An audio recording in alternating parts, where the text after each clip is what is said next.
Selamat siang dan salam sejahtera untuk kita semua. Perkenalkan, nama saya Tresia Siaran, NPM 12170072, Prodi Agribisnis Fakultas Pertanian. Pada kesempatan ini saya akan menjelaskan sedikit teori Hedgeskrolin. Teori Hedgeskrolin atau teori kelimpahan faktor. Teori ini dikembangkan oleh ahli dari Swedia, Eli Hedsker, dan muridnya Ohlin. Teori kelimpahan faktor ini dari dua teorema. Pertama, teorema Hedgeskrolin, dan kedua, teorema kesamaan harga faktor. Teori klasik menunjukkan bahwa dasar utama negara-negara melakukan perdagangan adalah karena adanya keuntungan komparatif. Telah diketahui sebelumnya bahwa teori keuntungan komparatif yang dimiliki oleh David Ricardo didasarkan atas perbedaan efisiensi dalam berproduksi. Negara-negara yang mempunyai keuntungan komparatif atau biaya produksi lebih murah akan mengekspor komoditi yang dihasilkan dengan biaya yang relatif lebih murah. Hedsker dan Bertillon juga mempercayai bahwa negara-negara akan memperoleh keuntungan dalam perdagangan, akan tetapi mencoba menjelaskan keuntungan perdagangan yang diperoleh dan pola perdagangan dengan cara yang lain. Teori H sama dengan O didasarkan atas dua kondisi penting sebagai dasar teori munculnya perdagangan internasional, yaitu ketersediaan faktor produksi dan intensitas dalam pemakaian faktor produksi atau proporsi faktor produksi. Oleh karena itu, teori H sama dengan O sering juga disebut teori proporsi atau ketersediaan faktor produksi. Proporsi pertama dari teori H sama dengan O, setiap negara yang memiliki faktor produksi yang relatif banyak atau murah dalam memproduksi barang akan melakukan spesialisasi produksi dan akan mengekspor barang tersebut. Sebaliknya, negara akan mengimpor barang-barang tertentu jika negara memiliki faktor produksi yang relatif langka atau mahal dalam memproduksi.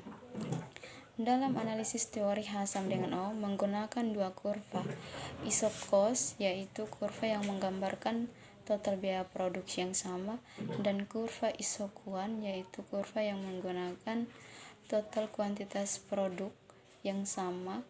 Kurva isokos dan isokuan akan bersinggung pada satu titik optimal.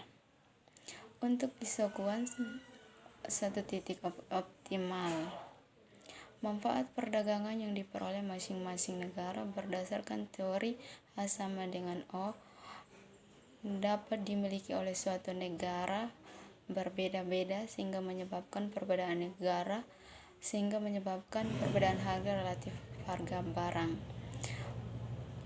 Yang pertama, di Indonesia, isokuan ini akan menyinggung isokos USD 400 pada titik A dengan kombinasi 34 tenaga kerja dan 3 unit mesin.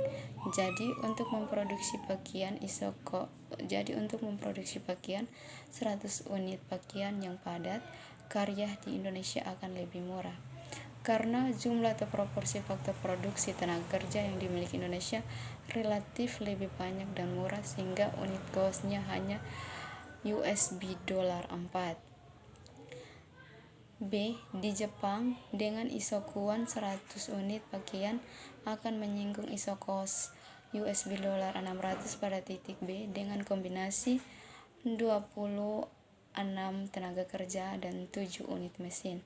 Dengan demikian, untuk memproduksi 100 unit pakaian yang padat, karya di Jepang akan menjadi lebih mahal karena jumlah atau proporsi faktor produksi tenaga kerja relatif lebih sedikit mahal, sehingga unit kosnya sebesar USD 6. Untuk isokuan 26 unit radio yang produksinya dilakukan dengan padat atau modal. Di Indonesia, isokuan ini akan menyinggung isokos USD 600 pada titik C dengan kombinasi 20 tenaga kerja dan 10 unit mesin. Jadi untuk memproduksi pakaian 20 radio yang padat mesin di Indonesia akan lebih mahal karena jumlah atau proporsi faktor produksi mesin yang dimiliki Indonesia relatif lebih sedikit dan mahal, sehingga unit costnya hanya $30. Di Jepang, dengan ISO Kuan di 20 unit radio akan menyinggung ISO cost $400 pada titik D dengan kombinasi 10 tenaga kerja dan 18 unit mesin. Dengan demikian, untuk memproduksi 20 unit radio yang padat, mesin di Jepang akan menjadi lebih murah karena jumlah atau proporsi faktor produksi mesin relatif lebih banyak dan murah, sehingga unit costnya $20. Kesimpulan yang pertama, harga atau biaya produksi suatu barang akan ditentukan oleh jumlah porsi faktor produksi yang dimiliki masing-masing negara. Yang kedua, keunggulan komparatif dari suatu produk yang dimiliki masing-masing negara akan ditentukan oleh struktur dan proporsi faktor produksi yang dimilikinya.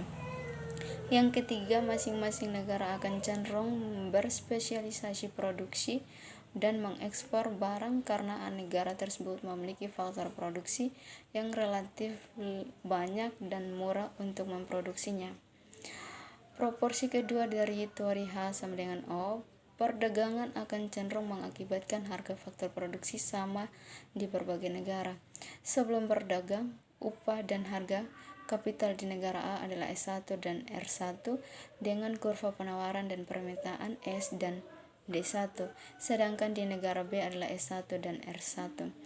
Upah di negara A lebih rendah dan harga kapital lebih tinggi daripada di negara B. Setelah kedua negara tersebut mengadakan perdagangan produksi barang X dan barang Y berkurang, konsekuensinya bagi negara A bahwa permintaan tenaga kerja bertambah dan permintaan kapital berkurang. Kurva permintaan tenaga kerja bergeser ke D2 sehingga upah naik menjadi S2 dan jumlah tenaga kerja yang digunakan adalah F2. Selanjutnya, dengan berkurangnya permintaan kapital, maka kurva permintaan akan kapital bergeser ke D2 sehingga harga kapital turun menjadi R1 dan jumlah kapital yang digunakan adalah C2. Inilah sedikit teori dari Hetzker-Ohlin. Sekian dan terima kasih.